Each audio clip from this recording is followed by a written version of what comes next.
ni pole sana kwa seneta wangu, hiyo maneno ambayo tumesikia, na tayari nimesha sema kwamba kitendo kama hicho sisi tunalaani, na tunasema wale ambao wanahusika, wana usalama, waweze kuchunguza kujua haswa ni nini ilitendeka, kama kuna kitu yoyote ambayo inataka kudhuru maisha ya seneta wa Busia.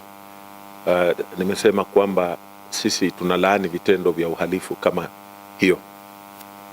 Ya pili, mimi nataka kusema kama serikali ya kaunti ya ugatuzi ya Busia, sisi tunazingatia sheria zote ambazo ziko kati ya uhusiano ya kati ya serikali ya ugatuzi ya Busia na Senate. Unajua Senate ukiangalia kwa sheria zetu ndio institution ambayo inalinda na kutetea serikali za ugatuzi. Na vile mimi nazungumza hapa, hakuna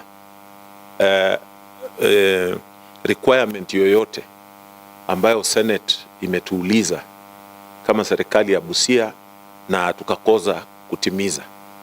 Tumekuwa kwa Senate wakati tumetakikana, iwe mambo ya departmental committees, iwe mambo ya watchdog committees, ile PAC, tumeweza kwenda pale na kutimiza wajibu wetu wa kisheria. So wakati huu nikizungumza kama kaunti ya Busia, sijaona jambo lolote ambalo labda tumetakikana kutimiza kule kwa seneti ambalo sisi hatujazingatia. Tumezingatia yote. Ya mwisho nilikuwa kule tukiwa katika ile PAC committee na tukamaliza, na tulikuwa tunafanya hizo audit reports. Ya pili nimeweza pia kuwakilisha kwa sababu niko katika ile COG committee ya trade.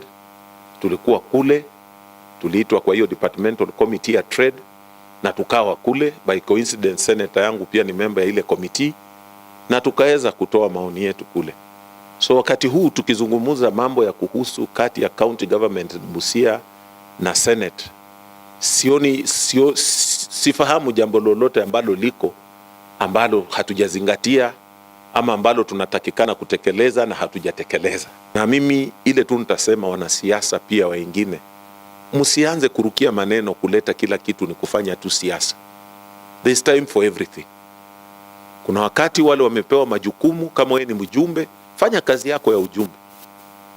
Kama wewe ni MC, fanya kazi yako. Wakati utafika tu pia siasa itafanya.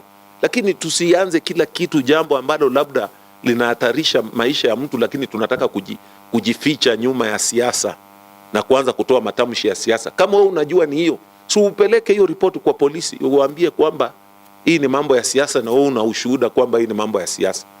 Na mimi nitasema it's about time also our institutions started working on some of these people. Kwa sababu huwezi tu kuwa unatoa matamshi, haujaenda kupiga report, kupeana hiyo ujumbe wewe uko nayo ya kusema labda fulani ndiye amefanya jambo hili. It is a wrong way, especially from some of our leaders. Your colleague's life is in danger. Badala ya kuangalia kwamba full investigation iangaliwe shida ni nini, tunataka kuanza kujificha ati ni siasa. Siasa ya kufanya nini? Kama kaunti zingine ziko na shida na masenators wao, mimi sina shida. Kwa sababu ndugu yangu Okiya hapa alichaguliwa na watu, nilichaguliwa na watu, na kila mtu wako na kazi yake. And I know Okiya's constituency goes beyond Busia. Hata tukizungumza saa hii sio Busia amepeleka kotini peke yake. See, there are so many other cases that he is handling, and he has been handling even before he was a senator. So what is different? Why should now the county government of Busia think that you can deal with these matters differently outside the law?